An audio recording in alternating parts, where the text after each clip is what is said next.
నమస్తే జనమైత్రికి స్వాగతం. వార్తల ముందుగా ముఖ్యాంశాలు.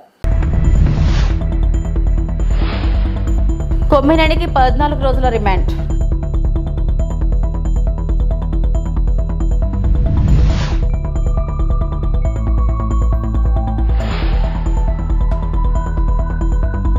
బసవతారకం ఆసుపత్రిలో బాలకృష్ణ పుట్టినరోజు వేడుకలు.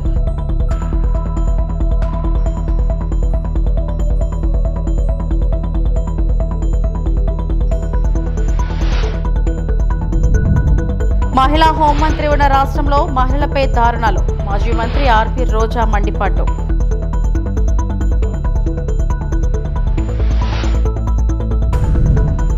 కేరళ తీరం వద్ద సింగపూర్ నౌకలో పేలుడు.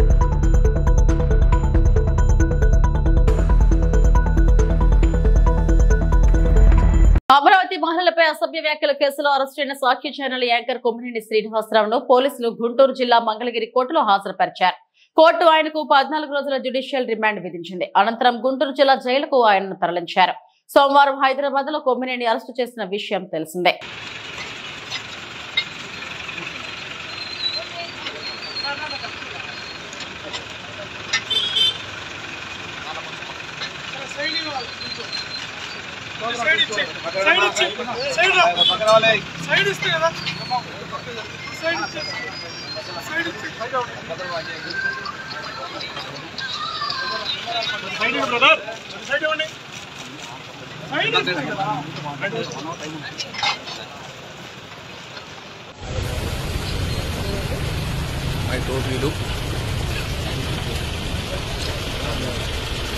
ప్రముఖ నటుడు హిందూపురం ఎమ్మెల్యే నందమూరి బాలకృష్ణ పుట్టినరోజు సందర్భంగా హైదరాబాద్ లోని బసవతారకం ఇండో అమెరికన్ క్యాన్సర్ ఆసుపత్రిలో ఘనంగా వేడుకలు నిర్వహించారు. ఆసుపత్రి సిబ్బంది చిన్నారుల సమక్షంలో బాలకృష్ణ కేక్ కట్ చేశారు. చిన్నారులకు ఈ సందర్భంగా ఆయన బహుమతులను అందజేశారు.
అంటే number don't believe in numbers కాబట్టి నా వయసు చెప్పను. అంటే ఎవరు తెలియంది కాదు. నా మొబైల్ నెంబర్ నుంచి కూడా అందరికీ ముందు ఒకటే. నాదంతా ఓపెన్ బుక్కే. సో నా గురించి ఏ రహస్యాలు ఏమి ఉండవు, అందరికి తెలిసిందే. నా ఈ జీవిత పయనంలో అడుగడుగున నేను వేసే ప్రతి అడుగు అందరికి తెలిసిందే. నేను ఒకసారి నాన్నగారు అడిగారు, ఎలా ఏం చేస్తున్నావు అన్నారు. ఇంటర్మీడియట్ అయిన తర్వాత అప్పుడు దిగారు బండి. ఏం లేదన్నా, నాకేం ఆలోచించలేదన్నా. మెడిసిన్ ఎంట్రన్స్ రాసావా అన్నారు. మెడిసినా? చిన్నప్పటి నుంచి ఈయనే కదా నన్ను ఎంకరేజ్ చేసింది. అందరితో మా బాల హీరో అవుతాడు అది దాన్ని. మరి మెడిసిన్ అంటారేంటి నాకు అర్థం కాలే కాసేపు. సరే ఇంత పెద్ద గైడు అంటే అప్లై చేయమన్నారు. అప్లై చేశా. ఏ రోజైతే ఎగ్జామ్ ఉందో ఆ రోజు పొద్దున్న వరకు హాల్ టికెట్ రాలా, పోస్ట్ మ్యాన్ రాలా, ఇంకా రాదని కరెక్ట్గా వచ్చాడు. ఒక అరగంట ముందు ఎంట్రన్స్ టైంకి ముందు ఎగ్జామ్కి ముందు 10 నిమిషాల ముందు ఒక అరగంట ముందు వచ్చి హాల్ టికెట్ అని ఇచ్చాడు. అబ్బా నువ్వు ఎక్కడ రాయుడు, రామేశ్వరం పోయినా శనీశ్వరం అన్నట్టు అది తీసుకుని ఇక తప్పలా వెళ్ళి ఎంట్రన్స్ ఎగ్జామ్ ఏం రాస్తాం, కళ్ళు మూసుకుని ఇది ABCDలు ఉంటాయి, అలా కళ్ళు మూసుకుని టక్కని పెట్టడం, ఏదో ఏది దేని మీద పెన్ను ఉంటే ఇదే అని రాసేసి అలా అలా అలా సరే సినిమాల్లో నటిస్తూ సింహ సినిమాలో ఒక డాక్టర్ క్యారెక్టర్ మొదటిసారి నేను జీవితంలో వేసింది. అనుకోకుండా అప్పుడే మన హాస్పిటల్కి నేను చైర్మన్ అవ్వడం జరిగింది, మేనేజింగ్ ట్రస్టీ అవ్వడం జరిగింది. 65వ సంవత్సరంలో ఈరోజు అడిగింటాను. మరి 64 సంవత్సరంలో నాకు ఈ పద్మవిభూషణ్ రావడం, అలాగే నేను ఇండస్ట్రీలో 50 సంవత్సరాలు పూర్తి చేసుకోవడం హీరోగా ప్రపంచంలో ఎవరు లేరు. ఆ ఘనత నాకు దక్కింది. అంటే అదంతా మా నాన్నగారు అమ్మగారి యొక్క కేరళ తీరంలో సింగపూర్ జెండా కలిగిన MV వ్యాన్ హై 503 నౌకలో మంటలు మరియు పేలుళ్లు కొనసాగుతున్నాయి. ఇండియన్ కోస్ట్ గార్డ్ ప్రకారం ప్రస్తుతం ఓడా మధ్యలో నుండి అకామిడేషన్ బ్లాక్ సమీపంలోని కంటైనర్ బే వరకు మంటలు కొనసాగుతున్నాయి.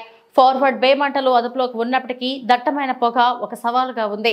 సముద్రంలో తప్పిపోయిన మరిన్ని కంటైనర్లతో ఓడరేవుకు ఇప్పుడు 10-15 డిగ్రీల దూరంలో జాబితా చేయబడింది.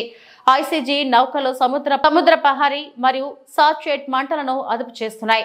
ICG సమర్థ్ మరియు ఒక రక్షణ బృందం కొచ్చి నుండి మోహరించబడుతున్నాయి. ప్రమాదకరమైన సరుకు మరిన్ని ప్రమాదాలను కలిగిస్తున్నందున కోస్ట్ గార్డ్ అధిక హెచ్చరికలో ఉంది.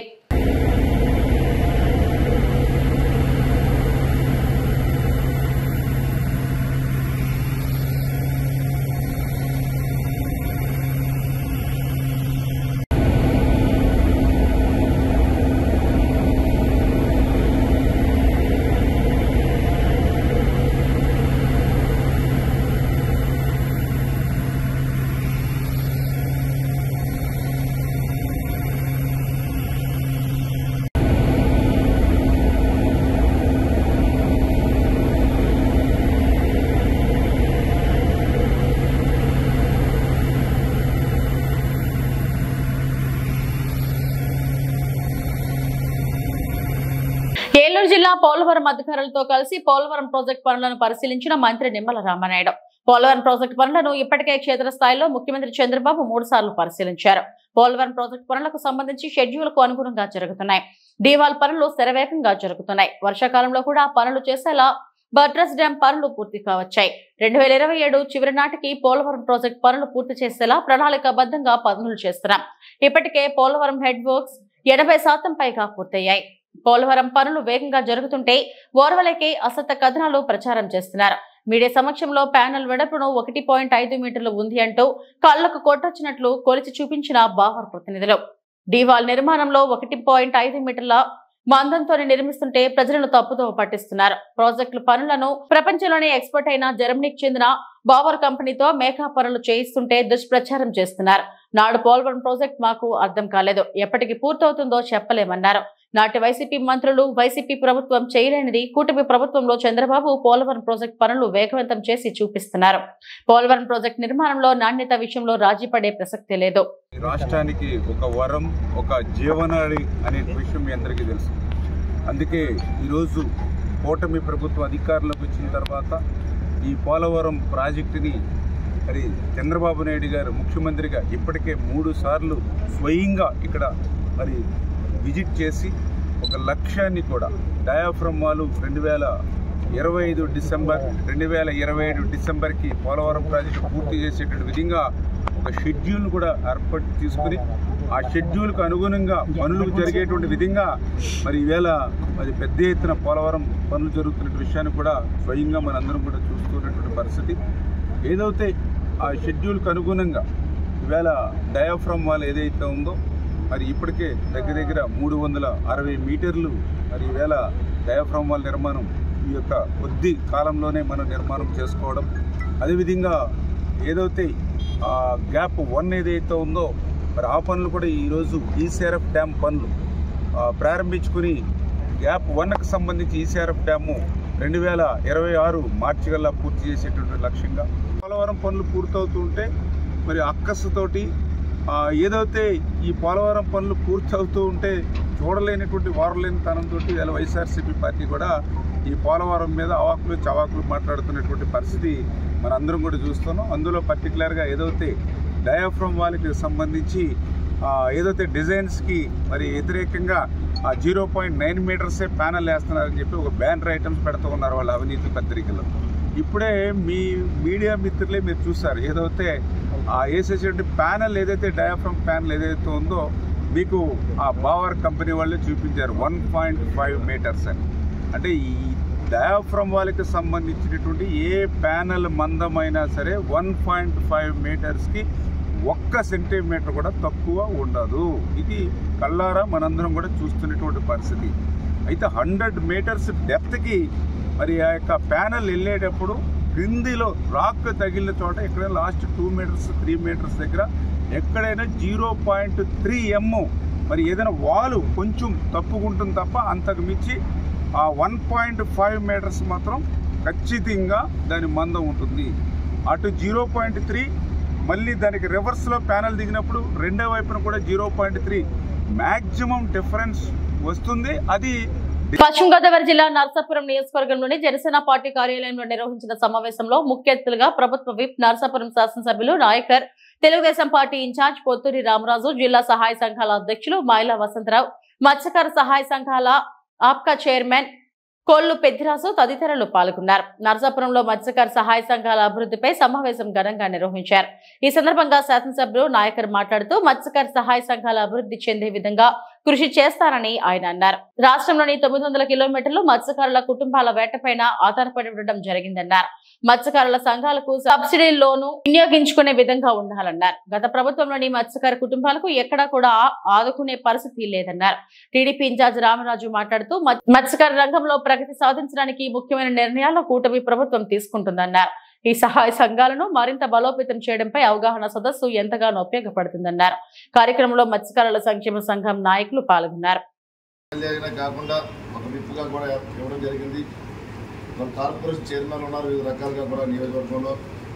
అదేవిధంగా ఏదైతే ఈ ఫిషర్మెన్ సొసైటీ ఉందో ఆఫ్కాప్ ద్వారా మరి నూతనంగా ఈ ఎన్డీఏ కూటమి ద్వారా మరి స్థానిక తెలుగుదేశం పార్టీ నాయకులు, సీనియర్ నాయకులు మరి కొల్లు పెద్దిరాజు గారిని రాష్ట్ర చైర్మన్గా అవకాశం కల్పించినటువంటి గౌరవ ముఖ్యమంత్రి చంద్రబాబు నాయుడు గారు, పవన్ కళ్యాణ్ గారికి కూడా నియోజకవర్గ ప్రజలందరి తరఫున కూడా నేను అభినందన తెలియజేస్తున్నాను. నేను నియోజకవర్గ ఫిషర్మెన్ సొసైటీ సభ్యులందరికీ కూడా నేను మీ అందరికి కూడా నేను అభినందన తెలియజేస్తున్నాను. నేను మీ అందరి సహకారంతో ఏదైతే మన జరిగిన ఎలక్షన్స్లో కూడా ఒక మంచి మెజార్టీని మీరు అందరూ కూడా కల్పించారు. మీ అందరికీ కూడా నేను ఎప్పుడూ కూడా రుణపడి నియోజకవర్గానికి అన్ని రకాలుగా కూడా అభివృద్ధి దిశగా ముందుకు వెళ్ళే విధంగానే నా ప్రయాణం ఉంటుందని చెప్పి సందర్భంగా మిమ్మల్ని అందరికీ మీకు తెలియజేయడం జరుగుతుంది. నేను కూడా ఒక అగ్నికుల క్షత్రియ సామాజిక వర్గానికి వ్యక్తి. నేను అంటే ఈ నర్సాపురం అనేది ఈస్ట్ వెస్ట్ గోదావరి కొన్ని ఏరియాలో ఒక అగ్నికుల క్షత్రియులుగా మనం ఉంటున్నాం. అంటే ఏదైతే మత్స్యకార సంఘాలు ఉన్నాయో దాదాపు 14-15 ఉపకులాలు ఉన్నాయి దీంట్లో. అంటే రాష్ట్ర ప్రభుత్వం కానీ కేంద్ర ప్రభుత్వం కానీ ఏదైతే ఈ 14-15 ఉపకులాలు ఉన్నాయో ప్రభుత్వం ద్వారా ఏ పథకాలు వచ్చినా సరే, ఏ స్కీమ్స్ ఏర్పాటు చేసినా ఒక మత్స్యకారులుగా భావించి ఈ పథకాలన్నింటిలో కూడా రాష్ట్ర వ్యాప్తంగా ఉన్నటువంటి దాదాపు 974 కిలోమీటర్ల సుదీర్ఘ తీర ప్రాంతంలో ఉన్నటువంటి మత్స్యకార సోదరులందరికీ కూడా అందే విధంగా మరి ఎన్డీఏ ప్రభుత్వం కానీ ప్రత్యేకంగా మోడీ గారు కూడా, కేంద్ర ప్రభుత్వం మోడీ గారు కూడా ప్రతి సందర్భంలోనూ ఏదైతే మత్స్యకారుల కోసం ఈ ప్రభుత్వం పూర్తిగా పనిచేస్తుందని చెప్పి మనం ఈ సందర్భంగా మాట్లాడుకోవాల్సిన అవసరం ఉంది. కేంద్రం నుంచి మోడీ గారు వివిధ రకాలైన పథకాలు ఇవాళ డిపార్ట్మెంట్ చెప్పిన అన్ని కూడా పిఎంఎంఎస్వై ద్వారా ఏదైతే ప్రధానమంత్రి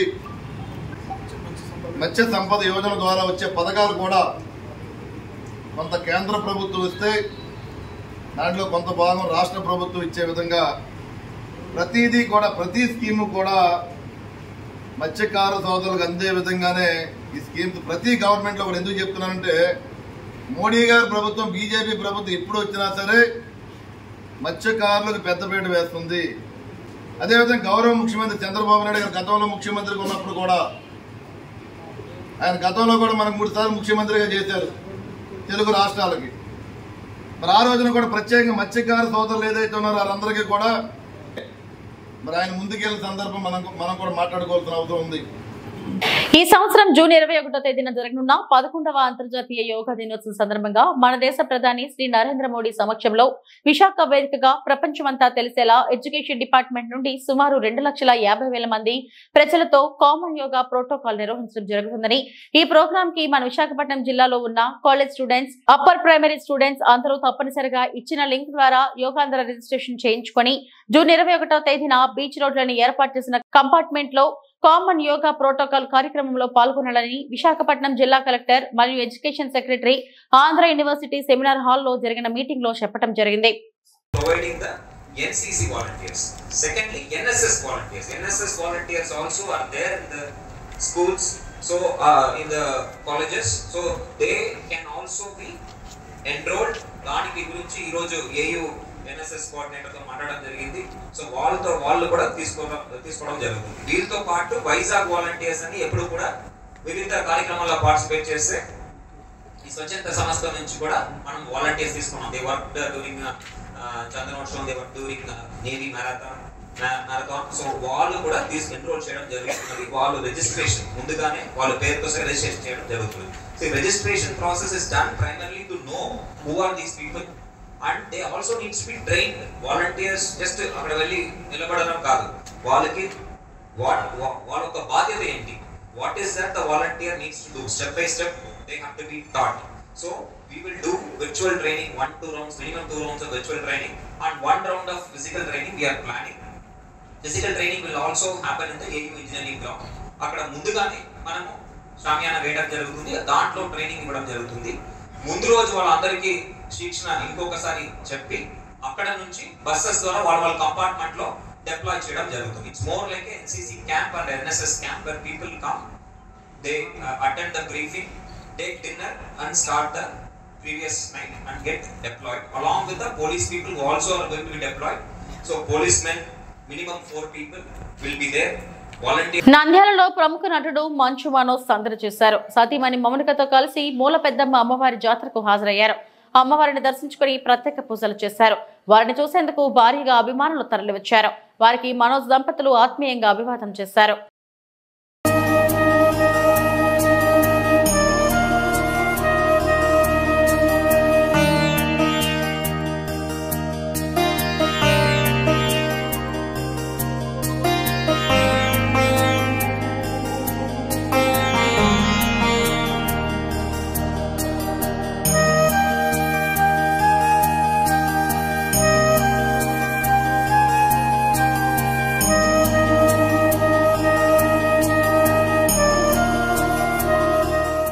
అమరావతి మహిళలను కించపరిచేలా సాక్షి ఛానల్లో చర్చలు దారుణమని ఏపీ కాంగ్రెస్ అధ్యక్షురాలు వైఎస్ షర్మిల అన్నారు. అమరావతి మహిళలకు సాక్షి టీవీ చైర్పర్సన్ భారతిరెడ్డి క్షమాపణ చెప్పాలని డిమాండ్ చేశారు. సోమవారం సాయంత్రం ఆమె చిత్తూరులో మీడియాతో మాట్లాడారు. రాజధానికి వ్యతిరేకంగా సాక్షి ఛానల్లో మాట్లాడటం అవమానకరమన్నారు. అమరావతి మనకంత ముఖ్యమైనప్పుడు, ఆంధ్ర రాష్ట్రానికి ఒక రాజధాని అంత ముఖ్యమైనప్పుడు ఇలాంటి వ్యాఖ్యలు చేయడాన్ని కాంగ్రెస్ పార్టీ ఖండిస్తుంది. ఒక పార్టీకి చెందిన ఒక మీడియా హౌస్, వైసీపీ పార్టీకి చెందిన సాక్షి మీడియా హౌస్ లోని ఒక యాంకర్, వాళ్ళు తీసుకున్న ఒక గెస్ట్ స్పీకరు ఎవరైనా ఖండించాల్సిన విషయమే. కాకపోతే నాకు ఇక్కడ అర్థం కాని విషయం ఏమిటి అంటే, ఇది ఇంత ముఖ్యమైన పొలిటికల్ అంశం అయినప్పుడు, అంతేకాదు ఒక సోషల్ ఇష్యూ, ఒక పొలిటికల్ ఇష్యూ అయినప్పుడు ఇంత పెద్ద విషయంలో ఒక పొరపాటు జరిగితే మరి ఒక పొలిటికల్ పార్టీ అయినా ఒక మీడియా హౌస్ అయినా క్షమాపణ చెప్పడము కామన్ డెకోరం. అలాంటిది మీడియా హౌసే ఒక పొలిటికల్ పార్టీకి చెందినప్పుడు ఆ మీడియా హౌస్ చేసిన కొన్ని వ్యాఖ్యల వల్ల కోట్ల మంది ప్రజలకు ఆవేదన కలిగినప్పుడు ఆ మీడియా హౌస్ అయినా ఆ పొలిటికల్ పార్టీ అయినా క్షమాపణ చెప్పాలి. మరి ముఖ్యంగా సాక్షి మీడియా హౌస్ నడుపుతున్న భారతిరెడ్డి గారు సాక్షి మీడియాలో ఇంత ఘోరం జరిగింది కాబట్టి మీరు క్షమాపణ చెప్పడంలో తప్పు లేదు, అది మీ బాధ్యత. మనం చిన్న పిల్లలకు కూడా నేర్పిస్తాము, ఒక తప్పు చేస్తే తప్పైంది సారీ అని చెప్పునానా అని చెప్తాము. మరి అలాంటప్పుడు ఒక తప్పు జరిగినప్పుడు సారీ చెప్పుకోవడంలో సారీ చెప్పడంలో నామోషి లేదు. మరి ముఖ్యంగా ఇది ఒక పొలిటికల్ పార్టీకి చెందిన మీడియా హౌస్, అంటే జగన్మోహన్ రెడ్డి గారి వైసీపీ పార్టీకి చెందిన మీడియా హౌస్ అయినప్పుడు జగన్మోహన్ రెడ్డి గారు క్షమాపణ చెప్పడంలో కూడా తప్పు లేదు. ఇంతమంది మనోభావాలను ఇంత ఆవేదనకు గురి చేశారు. జగన్మోహన్ రెడ్డి గారు తప్పైపోయింది, నా ఉద్దేశం అది కానే కాదు, క్షమించండి అనడంలో తప్పు లేదు. మరి వారు ఎందుకు సంకోచిస్తున్నారో, వారి ఎందుకు నామోషిగా అనిపిస్తుందో నాకైతే అర్థం కావట్లేదు. కూటమి ప్రభుత్వం అధికారంలోకి వచ్చిన తర్వాత ఆడబిడ్డలకు రక్షణ లేకుండా పోయిందని వైఎస్ఆర్సీపీ మహిళా నేత మాజీ మంత్రి మండిపడ్డారు. రాష్ట్రంలో మహిళలపై ఇన్ని అరాచకాలు జరుగుతుంటే హోంమంత్రి అనితకు చేమకుట్టినట్లు కూడా లేదని విమర్శించారు.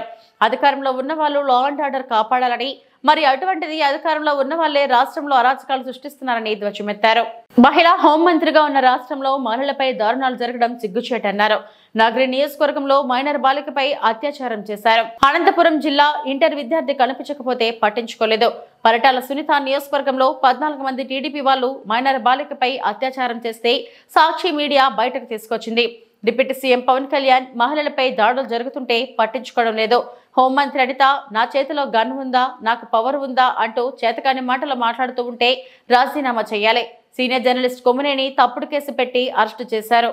ఒక చిన్న పాపని రేప్ చేసి చంపేసి పూర్తి చేస్తే దాన్ని మాయ చేయాలని ఎస్పీని అందరినీ ఇక్కడికి పంపించడం జరిగింది. గ్రామస్తులంతా తిరగబడితే ఆ రోజు మేమంతా కూడా వెళ్లిన సందర్భం మీరు చూశారు. అప్పుడు విధిలేక అక్కడికి వచ్చి డబ్బులు ఇచ్చేసి చేతులు దులుపుకొని వెళ్ళిందే తప్ప ఇక మీదట ఇలాంటివి జరగకుండా కఠినతరంగా మరి శిక్షలు అమలు చేస్తాం, తప్పు చేసిన వాడు ఎంతటి వాడైనా వదిలిపెట్టము అన్నట్టుగా ఆవిడ ముందుకు వెళ్లాల్సింది పోయి అప్పటి నుంచి ఇంకా ఎక్కువ అవుతూ పోతున్నాయి. ఈరోజు అనంతపురం విషయం చూస్తే ప్రతి ఒక్కరికి కూడా హృదయం ద్రవించిపోతుంది. ఒక ఇంటర్ చదువుతున్న తన్మయ్య అనే గిరిజన అమ్మాయి 6 రోజుల ముందర కనిపించకుండా పోయిందని వాళ్ళ తల్లిదండ్రులు కంప్లైంట్ ఇస్తే, కంప్లైంట్ ఇవ్వడానికి పోలీస్ స్టేషన్కి వచ్చిన వాళ్ళని ఎంత అవమానంగా వాళ్ళు బిహేవ్ చేశారు. ఆ కేసును ఎందుకు పట్టించుకోకుండా అలా పడేయటం వల్లే 6 రోజుల తర్వాత ఆ అమ్మాయి శవమై దొరికింది. అలాగే మీరు చూస్తే పరిటాల సునీత గారి ఒక మహిళ, ఆవిడ నియోజకవర్గంలో ఒక మైనర్ బాలికని 14 మంది తెలుగుదేశం పార్టీ వాళ్ళు కంటిన్యూస్ గా రేప్ చేసుకుంటూ ఉంటే సాక్షి టీవీ, సాక్షి ఛానల్ దాన్ని బయట పెట్టింది. వాళ్ళని అరెస్ట్ చేయకుండా ఈరోజు ఆ కుటుంబం మొత్తం ఆ ఊరు వదిలేసి వెళ్లే పరిస్థితి ఏర్పడింది. ఆడపిల్ల ప్రాణాలు తీయటం, మానాలు తీయటం వీళ్ళకి సహజమైపోయింది. దానికి హోంమంత్రి గారు అండగా నిలబడటం అనేది సిగ్గుచేటు. ఇవన్నీ జరుగుతుంటే ఎక్కడ తమ తప్పులు బయటపడతాయో అని ఈరోజు వాళ్ళు చేస్తున్న డైవర్షన్ పాలిటిక్స్ మనం ఒకసారి గమనించాలి. ఎందుకంటే ఇదే పవన్ కళ్యాణ్ గారు అధికారంలో రావటానికి ముందు మహిళలకి నేను అండగా ఉంటాను, మహిళలకి ఇబ్బందికరమైన ఏవి చేసినా ప్రభుత్వాన్ని నిలదీస్తాను, తప్పు చేసిన వారిని శిక్షిస్తానని మాట్లాడిన పవన్ కళ్యాణ్ గారు ఈ రాష్ట్రంలో ఎక్కడ మహిళలకు అన్యాయం జరిగినా ఈ రోజుటి వరకు నోరు తెరవలేదు. తప్పు చేసిన వారిని శిక్షించమని ప్రభుత్వం మీద ఒత్తిడి తీసుకురాలేదు. అది అనంతపురం అయినా, పిఠాపురం అయినా, తిరుపతి అయినా, అమరావతి అయినా, ఎక్కడ ఏ మహిళకి అన్యాయం జరిగినా ఆయన పట్టించుకోకపోవడం రాష్ట్రంలో ఉన్న మహిళలందరూ కూడా గమనించాలని ఈ సందర్భంగా తెలియజేసుకుంటున్నాను. హోంమంత్రి గారుగా తన అధికారాన్ని ఉపయోగించి ఆడవాళ్ళని కాపాడాల్సిన అనిత గారేమో నా దగ్గర లాఠీ ఉందా, నా భుజాన గన్నుందా, నేనేం చేయగలను మాట్లాడిన గొప్ప వ్యక్తి. అలాంటప్పుడు మీకు చేత కాకపోతే మీరు ఫెయిల్యూర్ హోంమంత్రి అని తెలిసినప్పుడు ఎందుకు పక్కకి తప్పుకోవటం లేదు? ఈరోజు డైవర్షన్ పాలిటిక్స్ లో రెడ్ బుక్ రాజ్యాంగం అంటూ పోలీసుల్ని కేవలం వైఎస్ఆర్ కాంగ్రెస్ పార్టీలో ఉన్న నాయకులకి. అల్లూరు జిల్లా రంపచోడవరం డిజైన్ ఆర్టీసీ బస్సులో అక్రమంగా కలప రవాణా. ఎగువ సీలేరు నుండి రాజమండ్రికి వెళ్తున్న గోకవరం డిపోకి చెందిన బస్సులో రోజ్వుడ్, జిట్రేగి కల్ప ఉన్నట్టుగా ముందస్తు సమాచారం అందుకున్న అటవీ శాఖ అధికారులు మారడమిల్లి వద్ద బస్సును ఆపి తనిఖీ చేసిన ఫారెస్ట్ అధికారులు బస్సు వెనక డిక్కీలో లభ్యమైన జిట్రేగి కల్ప. దీంతో ప్రయాణికులను ఆపి ఆర్టీసీ బస్సును సోదాలు చేసిన ఫారెస్ట్ అధికారులు. గతంలో కూడా ఇదే బస్సులో అక్రమంగా కల్ప వెళ్లినట్లు వినికిడి. ఇప్పటికైనా ఫారెస్ట్ అధికారులు ప్రతి ఫారెస్ట్ చెక్ పోస్ట్ దగ్గర తనిఖీలు చేయాలని ప్రజలు కోరుతున్నారు.